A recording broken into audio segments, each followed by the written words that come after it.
Hi, good morning. So, ito na nga yung video ko ano nag-shopping kami sa Asian Market. Hanggang ngayon nga wala pa rin akong taga-video kasi nga laging busy yung aking asawa. Sariling sikap, sariling video nga yung ginagawa ko. Yun nga, kapag nga Pilipino ka, ito talaga yung isa sa pinaka-the best na puntahan namin dito sa Amerika. Kapag may Asian Market nga na malapit talaga sa inyo, hindi ka talaga halos ma-homesick. Nakakatuwa nga yung Asian Market na to. Sobrang lapit lang sa bahay namin at yung maganda pa ay halos kompleto sila sa kailangan ko. Kaya every month nandito kami mag-asawa para grocery shopping. Marami nga sila ditong murang veggies at saka prutas. May silang tinda dito na talbos ng kamote, kangkong, malunggay, alugbate, ampalaya, bunga ng malunggay, sampalok, puso pa ng saging. Lahat siguro ng nasa bahay kubo nandito na.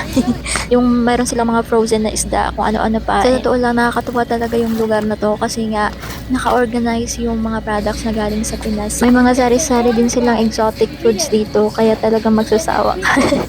Mamili ko nga yung mga ewan ko kung ano.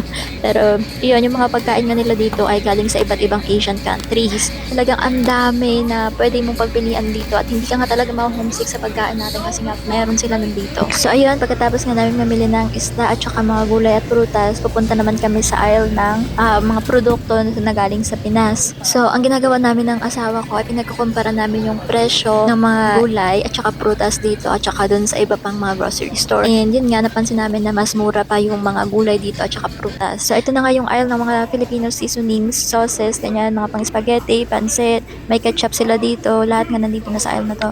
Tapos sa aisle na to, dito mo makikita yung corned beef, 555, carne norte, ganyan, yung mga ligo, sardinas, century tuna. Yun nga lang, medyo pricey pero okay naman. And kapag nga hindi ako nakakapunta dito, yung asawa ko mismo yung nagyayaya na punta na kami, ganun. At ayun, pagkatapos nga ng ilang oras namin na pag-shopping ay ginutom na kami. So ito nga yung makikita mo na ready-made food nila. So pwede ka nang umorder at kumain na dyan din mismo sa loob ng Asian market. So yun, kain mo na kami. Bye-bye!